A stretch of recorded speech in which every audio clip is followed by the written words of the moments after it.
Rokhane Ndongo.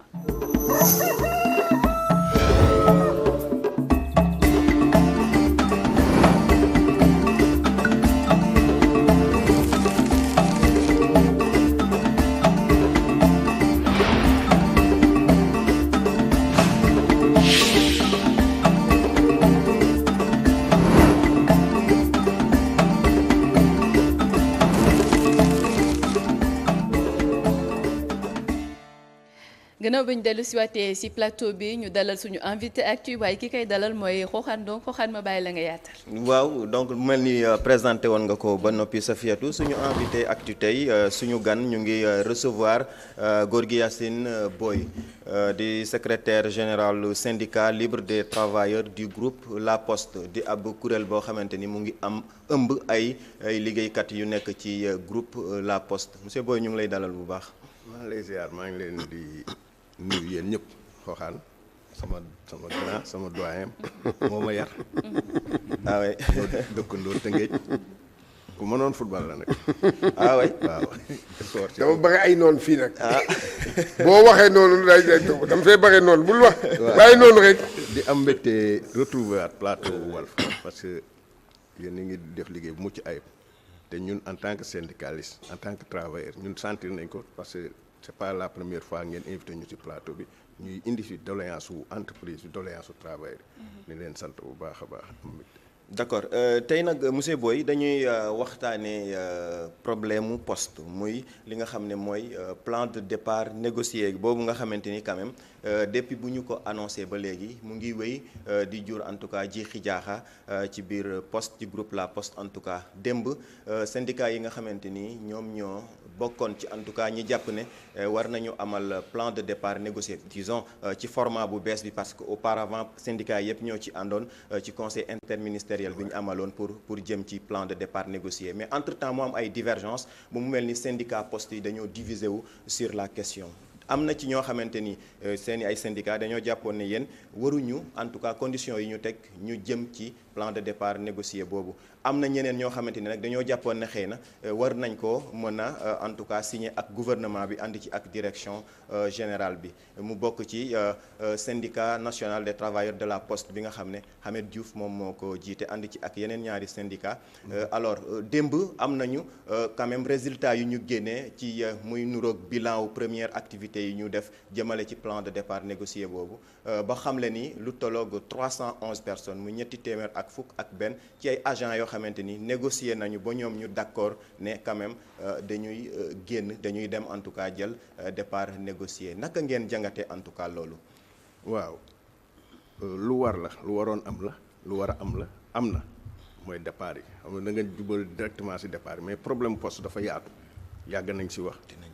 yàgg nañ ci génne suñuy doléance pour défendre non seulement l'entreprise mais aussi les travailleurs pour dem directement ci fii nga wax ci les départs négociés dañuy sant yàlla parce que dafa doon point boo xam ne dafa bokkoon ci yi nga xam ne nguur gi teg na ko ci conseil interministériel des ministres bi mu defoon le 1er septembre 2025 sur la poste avant conseil des ministres boobu am na processus boo xam ne yàgg nañ ci topp nous en tant que défenseurs des travailleurs doléances yu ñu teg direction générale le ministère de la communication et le gouvernement en charge ñu ak la clientèle les sénégalais ñi moom poste parce que poste c'est une entreprise nationale bien vrai que ne sur le plan international lëkkaloo nañ ak UPAD union postale africaine UPI mooy union internationale des postes kon c'est une entreprise boo xam ne sur le plan international foo dem ci monde bi rek am na poste Sénégal tamit foo dem Sénégal am na bureau de poste c'est réparti à travers le réseau national par rapport à votre question par rapport ak situation bi dañuy sant yàlla parce que mbébét boobu xam ne avant ñuy yegg ci fii sax ñun toogoon nañ ci waxtaan ci parce que problème poste moo yàgg ba teg koon un plan boo xam ne c'est pour des départs ëpp na ñetti at bi ñu ci waxtaanee ñun organisation syndicale ak la direction ak tout avec ak ministère communication dañ ñëw ba ci après conseil interministériel du 1er septembre 2025 dirigé par le premier ministre monsieur Ousmane Sonko dañ ci rafetlu mesures yi nga xam ne te jël na donc départ yi ci la bokk. ci mesures yooyu départ yi fi mu bokk. dafa am 15 mesures la 15 mesures ñëw après 5 voilà dinañ ci ñëw après. mais comme ni nga ko waxee rek loolu dafa doon li nga xam ne day sauver entreprise bi parce que boo jàngatee ñun ni ñu jàngat li ñu tegoon pour départ parce que c'est pas lu xam ne dafa bon wala dafa ñaaw pour entreprise wala pour travailleur boo xoolee 311 dem nañ te demande sax ëpp na 311 ce qui veut dire que nit ñi kenn mënu leen teree dem mais tamit bu ñuy dem da am noo leen di accompagner ak noo leen di conseiller ak lii nga xam ne teg nañ ko lii gouvernement bi teg ak lii état bi man ak lii poste man loolu foofu lañ toll woon moo tax sànq bi ngay introduire nee nga am na ñu si àndoon am ñu si àndul mais quel soit alpha rek ñun ñii dem doo xool seen orientation wala seen fi ñu féete si sur le plan syndical c'est des travailleurs c'est des sénégalais te ñi dem ñëpp c'est toutes les organisations ñun organisation bi ñu ne on a des militants yoo xam ne dañuy dem nañ beneen nga d'accord si nga bañ si d'accord tamit dañuy dem am foo xam boo fa tolloo quand l'État quand les organisations quand l'entreprise la direction générale jël mesure yow da ngay xool mesure bi nan lay baaxee pour le travail nga accompagner ko gunge ko parce que après dafay am quoi boo liggéeyee dafa am après liggéey bi dafay am ñun suñu syndicaliste dañ lay accompagner dañ lay xelal da ngay doon militant même boo génnee ci entreprise bi moo tax nag ñun xalaat suñu organisation syndicale SLTGP on a émis des orientations des informations pour un accompagnement des agents parce que boo ne lu tax ma ne des agents parce que départ moom c'est volontaire nit ki moom amul benn organisation syndicale bu mën a wax ne sama agent wala sama militant mënul dem wala warul dem yow ñi booy posé ne du dem sax kii ñii dem mënoo leen maîtriser parce que y a 311 yu dem. C'est ça 311 yooyu c'est doo xam seen appartenance doo xam seen orientation doo xam mais looy def rek da ngay def loo xam ne li état bi teg li direction générale teg ba ñu war a dem yow nan nga leen di accompagner nan nga leen di informer nan nga leen di gunge pour bu ñuy dem ñu dem ci dem boo xam ne dañuy relancer wu dañuy économiquement ak sur le plan professionnel ak yooyu. ndax jàpp nga ne ci conditions yi ñuy demee en tout cas les 311 yi nga xamante ni en tout cas mooy première vague bi war a dem est-ce que jàpp nga ci conditions yi ñuy demee quand même dina arranger li nga xamante ni moom mooy employé yi ci boppam ñoom ñuy dem est-ce que en tant que syndicat gis ngeen ne conditions yi ñuy demee quand même respecté nañu seen i ak seen i ay yelleef ba quand même ñu mën a dem jël seen i départ ci ay conditions yoo xamante ni xëy na ëllëg du leen jural problème. waaw xam nga lépp matul àdduna moom lépp matul mais moo tax da nga koy préparer avant. pendant et après avant ñun xalaatoon nañ jàng nañ xalaat xool laaj information laaj des conseils ñi nga xam ne sax nekkuñu ci entreprise bi mais ñoo ñu gën a xam ñoo ñuy xelal sur le plan départ sur le plan la gestion du personnel parce que gestion du personnel dafa yaatu ki nekk en activité ak ki génn mu nga xam ne day génn orienté wu feneen te bi yëpp da nga koy gunge en tant que organisation syndicale ñii dem man ñi ma ci xam ak ñi wala ñi ci jógee ñi ci jigéen wala ñi ñu xam conseil c'est des travailleurs sur toutes les catégories service yëpp ñoom ñoo c'est des départs volontaires xam nga nit ki moom quand bu volontaire ñëwee rek mën a too ci dara mais bu volontaire ñëwee tamit day fekk sur le plan la gestion des ressources humaines ñoom tamit ñu teg loo xam ne nit ki buy dem day démarrer loo xam ne sur le plan financier sur le plan professionnel da nga koy informer da nga koy conseiller. ndax jàpp nga ne teg nañ condition yooyu. waaw yu ci bari teg nañ ko ci wax dëgg yàlla teg nañ ko ci te tamit ñun écho yi ñu ci am ak information yi ñu ci am ak accompagnement yi ñu ci am dinañ àndax travailleurs yi parce que koo xam ne dem na ba pare depuis janvier ils ont cessé depuis janvier problème bi mooy que ne boo cessé janvier février dugg ba février di jeex jotaguñu woon seen kii c'était un peu du moment boo cessé rek. avantage yi nga amoon yëpp day arrêté parce que dama lay jox exemple il y a 2 ou 3 yoo xam ne bi ñu cessé ils m'ont interpellé par rapport à la santé par rapport aux avantages yi nga doon xam am ak l'IPM mais boo xësee ba cessé rek tout lépp day arrêté kooku mu ngi xaar jot chèque-am pour départ am na des problèmes soucis de santé sa famille am na des problèmes soucis de santé yooyu yëpp da nga koy xalaat nan la koy dem parce que c'était facile quand tu étais en activité nga jël bon dem IPM wala dem ci service médical bi nga choisir bi nga xam ne poste moo ko kii mu accompagner la wala mu faj la mais loolu bu xësee ba cessé ba arrêté boo di xaar sa indemnité de départ tu n'as plus droit aux avantages liés au salaire. Alors concrètement yéen est-ce que àndoon ngeen ci conditions yi nga xamante ni ñoom la quand même SNTP ak ñi mu àndaloon Synapost en tout cas waaw en tout cas négocier woon li nga xam ne moom mooy départ bi est-ce que àndoon ngeen ci. non xam nga ne est-ce que àndoon nañ ci parce que. enfin dafa doon situation waaw man maa couvrir presque la totalité ci seen ay conférence de presse am conférence de presse yoo xam ne amal ngeen ko ñuy décrier li nga xamante ni ñooy conditions yi ñuy yóbboo gars yi ci départ négocié bi waaw xam nga loo gis rek il faut nga respecter nga accepter tamit les orientations wala xalaatu sa ñeneen ñi parce que ñëpp bokk xalaat dafa jafeñ pour ñu am ko ci les organisations syndicales mais comme ñi nga tudd nii organisation yooyu dama leen di nangul seen position ba pare xalaat bi ñu teg tamit c'est pour toujours pour travailler pour le mieux mais loo gis rek il faut mu am njeexital am loo xam ne day départ par exemple bu ma la waxee sànq ma ne la nombre 311 yooyu ñun suñu organisation syndicale ak ñi nga organisation yi nga jox yi si d'accordul éléments yi ëpp foofu lañ bokk kon nit ki mënoo ko téye. ñi d'accordul woon. seen ay éléments ñi d'accordul seen éléments ñoo si ëpp ñoom ñoo ci ce sont les organisations syndicales ñoo si gën a représentatif te il faut ñu nangul leen ko. c'est ça ñoom ñoo si gën a représentatif. ñoom SNTPT ñoo si ëpp. ñoom Ibrahima Sarr SYNAP ak beneen bi ak SNTPT ak yu bari.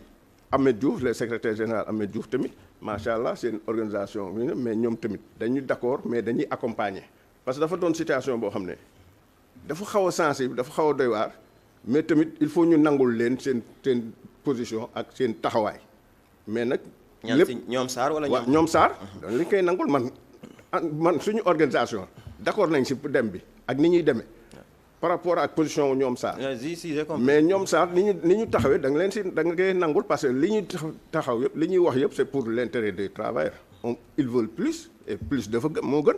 waaw naka ngeen gisee yéen ñi syndicats yi en tout cas négocier départ bi ba vague bii di dem le fait que ngeen am en tout cas divergence ak syndicats yi nga xamante ñoom ñooy gën a représentatif poste par bu ma déggee Sarr wax na ne ñoom ils sont représentatifs à plus de 72%. ngeen dem négocier. bàyyi en rade ñi nga xamante ni ñoom ñooy les syndicats les plus représentatifs. waaw danaa yëg si ba foofu. ñun suñu organisation syndicale. moo tax la divergence dans les organisations pluralité syndicats yu bari sax day indi problème si biir entreprise te ñun loolu suñu erreur la suñu manquement la tamit dañ koy nangu.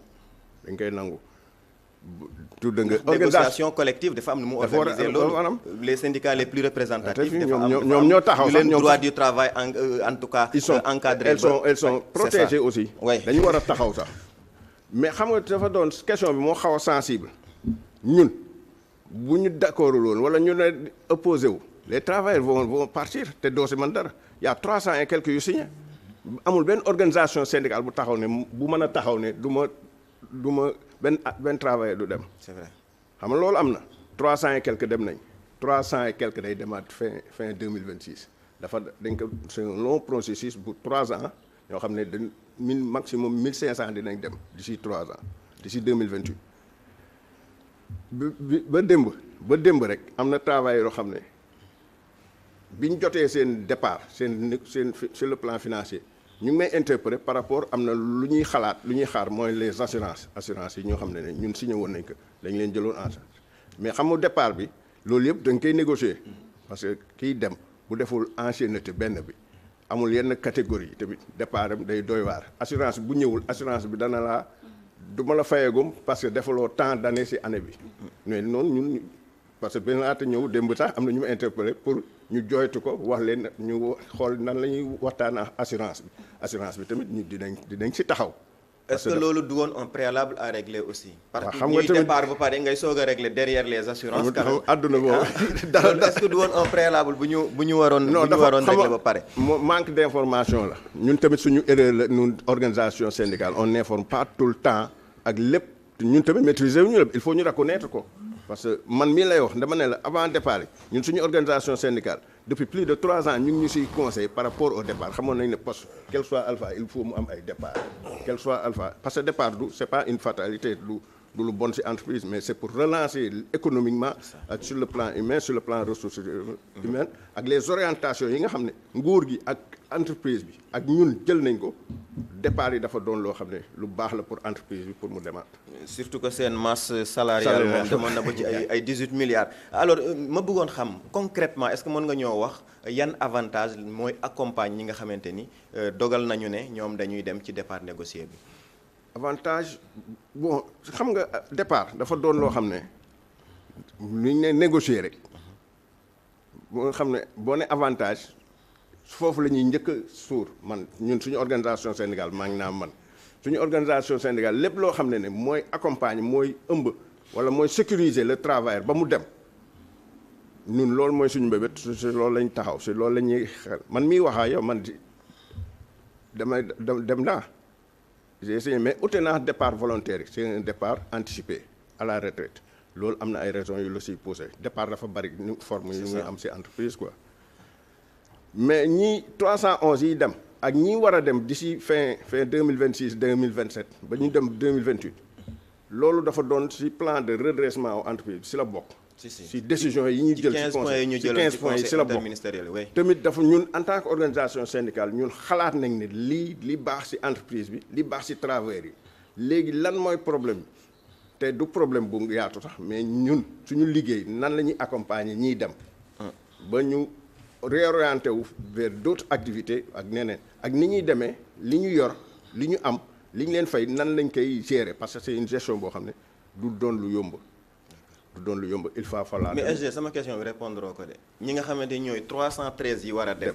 am na ay conditions yu ñu teg ne ku ciy dem en tout cas selon les catégories ça c'est vrai. peut-être ci payoor yeeg xaalis yi du yem. parce que ku am ancienneté 40 ans wala 20 ans du nuroo ak koo xam ne ni peut-être 10 ans la am. mais dama bëgg wax concrètement ñoom ñiy dem yan conditions lañ leen tegal ne conditions yii ñoo leen di accompagner pour ngeen mën a dem ci départ négocié bi. yan conditions yu bari na parce que départ dafa doon loo xam ne.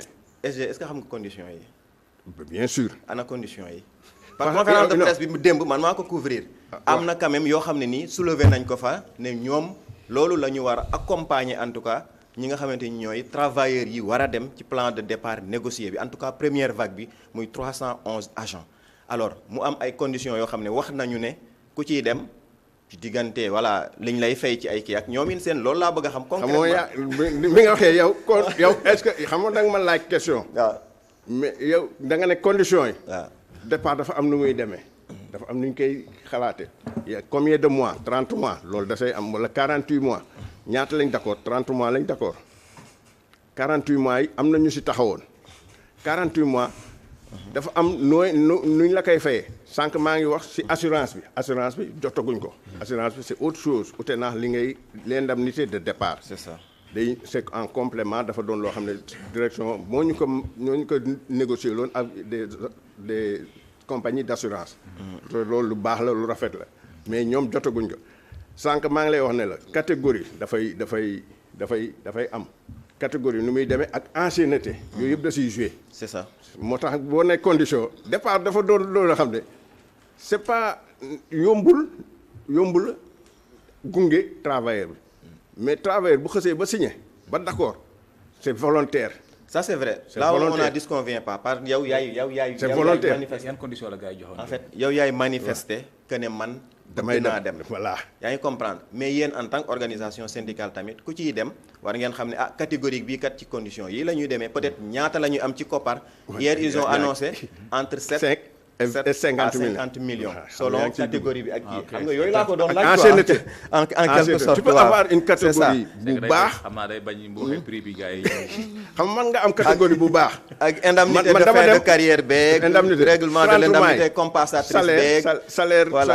de départ. man dama dem. C'est ça. mais ute naa dem bi ñuy wax dem départ volontaire ak départ anticipé dafa ute. c'est ute quoi voilà. c'est ça alors mais jàppoo ne xëy na li mën na am njeexintal ci li climat social u entreprise bi ci boppam maanaam ci climat social d'autant plus que wax naa ko sànq ne am na quand même le syndicat majoritaire yoo xamante ni quand même d'accord ñu woon ci plan de départ négocié bi est-ce que lii mënul am njeexintal ci climat social u entreprise bi. non njeexintal dina si am mais tamit njeexintal bi nu muy amee rek da ngay xel ni ñu koy capter ni ñu koy xalaatee pour jéem ko gérer d'une manière boo xam ne day baax pour entreprise bi parce que fi mu ne dañ doon toll période bu sensible ci entreprise bi dañ jëm ci réorientation économique dañ jëm ci réorientation des stratégies pour taxawalaat entreprise bi par rapport à la concurrence par rapport li ñu bëgg ni mu meloon mu melaat ko xam nga loolu c'est une décision du gouvernement et de la direction générale mooy tamit des travailleurs parce que yàgg nañ ci waxtaan départ yi dafa doon loo xam ne point bu baax la ci sama xalaat sama njàngat pour l'entreprise mais loo xalaat pour entreprise bi mu dox day influer day refléter aussi travailleurs parce que travailleurs yi ñoom benn pàcc la bu am solo ci entreprise njeexital bi on doit accompagner on doit informer on doit encadrer les travailleurs te ñun ci loolu lañ ne problème bi mooy que ne 311 dem nañ 311 man miy waxaaye jàkkaarloo néew fii ci plateau bi 311 yooyu ëpp na fuuf suñu organisation syndicale c'est des militants des autres syndicats des organisations yi nga xam ne sax d'accord ñu ci moom comme ni nga ko waxee nii. mais effectif poste ñaata lañu. c'est plus de 4000. koo xam nga plus de 4000. non c'est échelonné sur. parce que départ bi. c'est presque 1500 d'ici 2028. c'est ça waaw xam nga loolu il y a un financement des départs parce que foofu tamit xawoon nañ ci am tuuti parce que on parlait de 3 milliards 800 le gouvernement a dit 3 milliards 800 les organisations ont dit moins de 3 milliards mais boo xoolee rek 311 dem nañ. te man ñi ma ci dégganteel ñi ma ci rapproché gis nañ ci seen bopp mais le problème mooy xam nga organisation syndicale mooy nan ngay gunge ki dem. nan nga koy accompagner sur le plan économique sur le plan humain sur le plan social ba ëllëg dina sentir que ne dem bi du doon une fatalité wala lu baaxul ci ñoom. d'accord alors est-ce que mën nañu jàpp ne xëy na ci wàllum yoon est-ce que amul quand même action yoo xamante ne xëy na le syndicat majoritaire dana ko poser jëmale ci ñi nga xamante ne xëy na ñoom ñoo jël dogal yi ni mel. parce que mise en demeure amoon na. waaw c'est ça. parce que dafa doon question bu. parce que si je dois répondre à la place du syndicat majoritaire dafay xaw a doy waar. ndax njortoo leen loolu laa wax en fait. yéen en tant que syndicat yi dem signer mbir yi est-ce que njortoo leen ne quand même mën nañu dem ba li nga xamante ñooy syndicat yeneen yi xëy na am quand même ay actions yoo xamante ni dinañ ko poser ci loolu bu amee. lan moo fas yéenee doon seen taxawaay. non moom laa lay wax sànq ma ne la damay nangul organisation yi képp seen même ñi d'accord ñi d'accordul seen militants ñoo ëpp si ñuy dem. fi mu ne nii 311 yi ma la wax moo tax njeexital boo si mënti jël rek fi mu ne nii liñ naa wure ba dem na këng danga accompagner travailleurs yi si li am mooy priorité moo gën ci sama xalaat si suñu xalaat ñun suñu organisation syndicale accompagner leen parce que les 300 depuis une semaine ñu bari jot nañ seen chèque. c'est ça problème bi mooy ñenn ñi avant muy ñëw fii c'est assurance yi moo des. kon yow xam nga boo yoree une organisation boo xam ne say militants sax dem nañ ba pare. boo fi indiwaatee action tamit da ngay sonal sa bopp rek. l'essentiel mooy ni ñuy def le SLTGP mooy accompagner ñiy dem xalaat àndax ñoom xalaat ba pare ut des ressources yu ñuy xelal ñoom nan la ñuy réorienter wu nan la ñuy amalee sur le plan économique et social seen départ. mais góor gi Yacine xoolal dafa ci seen plan bii nii dafa bokk ci plan de restructuration de la poste, n'est-ce pas? Voilà léegi boobu dafa ne benn ponk la ci. les 14 points autres yi des. naroon naa cee ñëw sa xëy na. quand même pas en fait c'était un premier point. c'est un point c'est les mesures urgentes la bokk. mesures yi ñu jëloon ci conseil interministériel la. y a bii 5 quand même mesures mooy plan de départ négocié bi da cee bokkoon. alors am na yeneen points yoo xamante ni xëy na. dama koy lire parce que yëpp mënu ma ko jàpp quoi.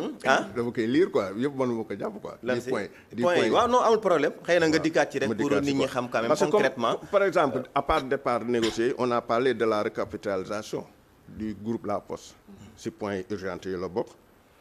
déblocage de 5 milliards boobu suñu mas nañ ci wax tax ñu naan CDC. xam nga CDC benn organisation financière la boo xam ne daf ñuy dencal xaalis. caisse de dépôt et consignation dañu am mais ñoom ñooy financer les plan caisse compte d'épargne au chèque postaux nan lañ leen di rembourser parce que on a des problème boobu xëy na waaw les clients de La Poste yi nga xam ne ñu ngi ñaxtu à chaque fois dañuy ñaxtu CDC mu ngi dafa war a débloquer nees mais du doy parce que li ñu amee clients yi dafa bari man client laa foofu mais boo demee chèque postaux wala benn bureau de poste pour retirer ci sa compte problème la dañ lay proposer sax montant par exemple mu ñëw ne 50 000 francs laa soxla ñu ne la 50 000 lañ lay jox wala 20 000. loolu tamit problème la loolu problème la. foo denc sa mais xaalis il faut xaalis ñëwaat. chèque ñu ne la yow lii ngay jël doo ci parce que poste finance dafa doon organisation bancaire boo xam ne ute naa les banques classiques yi am fii. bu ma ko naree détail day metti quoi day bari. c'est ça. en dehors de ça. si problème yi si point yi. déblocage 5 milliards finalisation code des postes. mu ngi ci plan stratégique de développement bi nga xam ne 2025 décembre 2025 lañ ko waroon déposé nañ ko sax mais nañ ko commencé ko exécuter yooyu mooy les 5 mesures. création d'une banque postale foofu tamit dafa doon loo xam ne doléance bu ñu yàgg bëgg la mais amaguñu parce que IMOA ak poste ni muy gérer sur le plan financier ute naa les banques classiques ñun tamit dañu bëgg mel ni ñoom quoi les banques classiques. si loolu si la bokk transport des valises diplomatiques et confié à EMS EMS lañ ko confié am na yoo xam ne jotatuñ ko dematuñ ko EMS c'est une filiale du groupe La Poste parce que Poste groupe la dafa am filiale Poste ak Poste Finance EMS lancement du service national de la messagerie électronique développement de e-commerce si point yi la bokk ak obligation de l'administration publique. ok d'accord point yooyu fan la ci gouvernement bi toll. waaw point yooyu ñu ngi ci exécuté parce que dafa am des mesures urgentes boo ne man fan la si gouvernement bi toll tamit day mel ni je dois répondre à la place de. non enfin gouvernement yéen ay négocier kay fu ci gouvernement bi toll naturellement di ngeen. non fi mu ne quand le gouvernement doit mettre en œuvre les points. il faut mu diisoo ci ak yéen. comme plan bii ngeen kii moom xam ngeen mu toll ba fu mu yem. j'estime que les autres points aussi. bu ñu koy mettre en œuvre. dinañ leen dinañ leen boole ci ñi koy waaw c'est ça moo tax ma lay laajte fan lañ ci toll commencé nañ ko. parce que dafa am ay échéances. décembre 2025 la ñu waxoon yenn yi. c'est ça mais bu ñu ko commencé dafay day dugg si yeneen si année bi si dugg plan stratégique dafa doon loo xam ne lu yaatu la nan la ñuy tëggaate entreprise nan la ñu koy xalaate nan la ñuy doxale ak travailleurs yi nan la ñu si sentir yu bari la yoo xam ne daal ñu ngi ko commencé te pour le moment travailleurs yi daal leur seul souci mooy les départs loolu moom moo doon loo xam ne lu concret la lu ñuy sentir la. yeneen point ñu ngi siy liggéey ndànk-ndànk mais des na parce que pratiquement y a plus de matière. par exemple balaa muy génn foofu muy sànq li taxoon ma doon loon laaj xaalis bi muy que ni ñu def départ bi maanaam les 1500 et quelques maanaam da ngeen di def par vague ba ñuy dem. xaalis bi ñan ñoo koy génne poste muy génne xaalis parce que dama nee naa la benn ponk la si 14 ponk yi maintenant xaalis bi ñan ñoo koy génne. xaalis bi ñan ñoo koy génne état moo koy génne. parce que nous nos salaires sax fi mu ne nii c'est l'état qui paye les salaires. d'accord waaw d'accord. parce que mën a tawul fay. d'accord il a été également question de décrier la gestion de la direction générale de la Poste. En tant que syndicat en tout cas secrétaire général d'un syndicat naka nga jàngatee en tout cas gestion bi nga xam ne l'actuel directeur général. On a décrié quoi. Il y a des gens qui l'ont décrié. Ouais, c'est normal, c'est normal. Même à l'Assemblée nationale Guy Marius Sagna ñëw na ci. est-ce que nekkul pro directeur bi est-ce que nekkul pro directeur bi. non man wala suñu organisation nous ne pensons pas. nous ne pensons pas. parce que travailleurs yi mooy suñu souci ak entreprise bi. l'actuel directeur général. c'est mon supérieur hiérarchique j'ai travaillé avec lui. mais gëj naa ko gis yàgg na. bi poste quoi. bu poste bi l'actuel. c'est un postier. c'est un postier. mu jaar si cursus normal université ñëw école poste. problème war am quoi. xam na bagage yi. xam na poste waaw. góor gi boy doo tontu.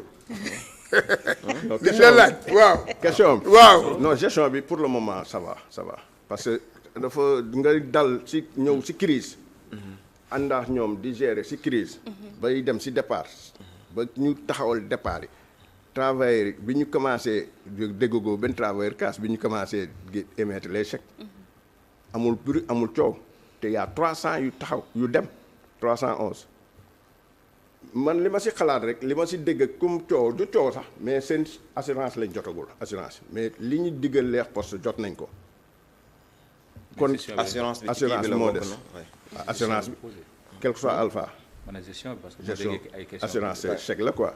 waaw dafa am c'est un peu sensible quoi. léegi ah ci mais gestion gonge boobu buy attends allez-y waaw non c'est que man je suis yéen ñaar yow ak Xooxaan il est imprégné de l'affaire nee na dañuy décrier gestion wu directeur bi yow daal nee nga daal directeur bi père nee nga daal mu ngi defar.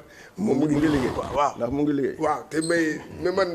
non saa dafa daw sama question. waaw daw ma ko de non par exemple damay damay nangul l'honorable député Guy Marius sortem bi mu def dama koy nangul. waaw dama koy nangul. ce n'est pas que Guy Marius parce que Guy Marius moom bu waxee loolu c'est par il tient ses sources des moom sax Guy dañ koy remercier parce que problème mu poste daf si yàgg a wax yàgg si taxaw dafa dem ba mel ni moom organisation dafa mel syndicaliste su poste la sax. bi muy ku mel noonu bu taxawee poste du sa dibi. depuis bi avant bi mu ngi ñuy taxaw di ñu accompagner. dama ko si gërëm di ko si sant. par rapport ak li mu interpellé direction générale am na information yoo xam ne moom mën na ko am te man fa nekk man awma ko. mais par rapport syndicaliste. déglu ma par rapport à en tant que syndicaliste. par rapport à la gestion. waaw non je trouve que ne ça va pour le moment. Je trouve que la gestion ça va. Non comprendrait alors quand on dit que le directeur général en tout cas logement de fonction enfin dañ ko évaluer li ñu ko réfectionner dañ ko évaluer à des millions wax également que ne ay auto poste lay jël di ci yóbbu njabootam école ki ñoomin seen naka nga jàngatee loolu est-ce que loolu aussi ànd na ak li nga xamante ni mooy est-ce que wax nañ ne directeur général amagul oto une gestion directeur général bi amagul oto wax na ko directeur général yaa ma ko xamal voilà amul oto kon oto poste bi muy yóbbu njabootam wala ak moom en tant que directeur général oto yi ñu poste am la te yooyu def nañ plus de 5 ans wala war nañ dem lan lañ koy waxe sax oto bu kii bu jeexal li mu war a daw waaw parce que directeur général boo xam ne mu ngi dëkk këram loolu laa ba information yi ma si am si moom këram la dëkkoon ba léegi waaw bureau bi taxoogul logement bi nekk. logement de fonction c'est normal. directeur général daf koy am. waaw c'est ça entreprise bi daf ko war a defaral. directeur dafa war a am oto. c'est vrai man ma nekkoon directeur général dañ may jox oto bu baax. du may ñëw fii du ma jël. waaw DG yi moom yi ma ci xam yëpp am nañu oto quand même. ba pare am rémunération bu acceptable selon les normes yi taxaw. nit nag li muy gagné ak li muy am nag da nga ko wax dëgg yàlla da nga koy nangu. non loolu moom dëgg la parce que en fait gis nañu directeur généraux yi ñu fal yëpp jox nañ leen ay oto moom amul de oto poste oto bi def courrier li mu mujjee tase moom réunion baax lañ leen jox fële nu mu tudd building bi ñu mujjee tase moom directeur dafa gaari oto man j'étais sidéré en tant que travailleur sama directeur général ñëw oto boo xam ne mooy yóbbu courrier waaw nañu wax si loolu pourquoi mu nangu loolu alors dafa fekk que entreprise bi doy waar métti sañul si sama xalaat sañul wax ñu jëndal ma oto amoon nañ fi directeur général yoo xam ne bi ñu fi toogee yàggul ñu jëndal leen oto yu bees tàq. mais li ñu réfectionné loolu décrété woon nañ ko. li ñu réfectionné kër gi mat na njëgu oto li ñu réfectionné kër gi ci li ma dégg ci syndicat yi amuma si yenn information on parlait de 50 bu ma juumul 50 millions quelque chose comme ça. li ñu réfectionné kër gi logement bi nekk Fann Résidence waaw Fann Résidence directeur général poste yëpp fa la ñuy war a dem. daa mel ni. man moo fa newoon moom dañ may xëy daa mel ni Sophie mu ngi may naan suñu temps jeex na en tout cas li leer mooy bëgg naa ñu dalal quand même Ibrahima Sarr mooy ñi nga xamante ñooy syndicat yi àndul ci plan de départ négocié bi ba xam lan mooy seen version par rapport à tout ce qui s'est passé tout ce qui a été fait depuis moom d'accord na ko ñoom d'accord nañ d'accordul sax boo d'accordul travailleurs yi dem nañ mënoo si dara organisation bi ëpp doole organisation bi ëpp doole poste ñoom ñoo ëpp seen i travailleurs seen i militants ñoo ëpp si ñi dem te ñoom ñooy ne te ñoom ñoo d'accord 311 nga wax 311 boo ko jëlee si organisation yëpp 311 le syndicat majoritaire si li ma xam ñoom ñoo si ëppale d'accord te ñoom sax yëguñu ne seen militant dem nañu bon comment ça non yëguñu ñenn ñi quoi non lii moom waxu syndicaliste la moom dama leen di sànni xeer quoi samay gars yi non dama leen di sànni xeer parce qu'il est proche de la direction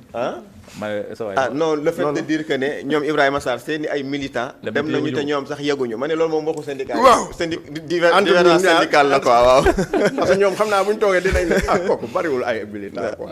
de toute façon il reste majoritaire 72% quand même macha allah mais xam nga tamit dafa doon loo xam ne bu 72%. ils sont majoritaires à plus de 72%. départ yi baaxul si ñenn ñi quoi parce que seeni militants ñooy dem quoi. mais may ma benn question rek balaa ñuy tàggu muy tey jii ñuy toog ba tey jii ba ñuy wax poste ba léegi xam naa ne question bi yàgg nga koy dégg mais ça sera peut-être pour man ça sera la dernière fois ma la koy poser quand même muy chaque jour ñu naan poste man depuis ba ma nekkee bébé mais tey jii ñu dem ba tey jii ñu nekk mag mais ba léegi poste nekk ci guuta gi ni te nouvelle technologie de l'information et de la communication nekk fi te poste di dem bay am ay départ négocié état du Sénégal di ko fayal départ négocié wala état du Sénégal di génnewaat ci gafagam di sukkaliwaat poste tamit est-ce que tamit jotul ñu xool ban solution lañ war a mën a teg ba jafe-jafe yi duñ ko dundal. yooyu yëpp teg nañ ko mais c'est mooy li nga wax rek kilifa ak ñi jiite. ñoom ñooy jël décision ne nii lañ bëgg suñu entreprise nationale kañ lañ koy jël décision yooyu bu ñu ko jëlul tamit poste day continuer ci problème d'accord leer na waaw.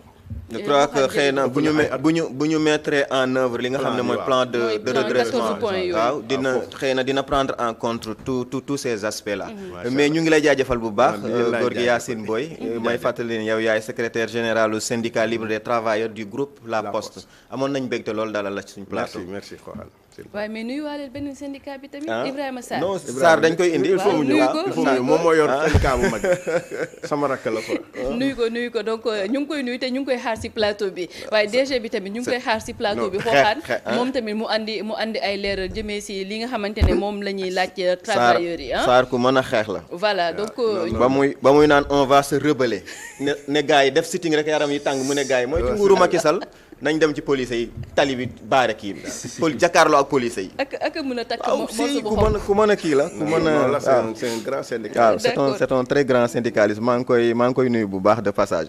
d'accord ñu lay sant bu baax di la gërëm xooxaan ak góor gi Yacine Boye ñu dem nag dalal beneen doomu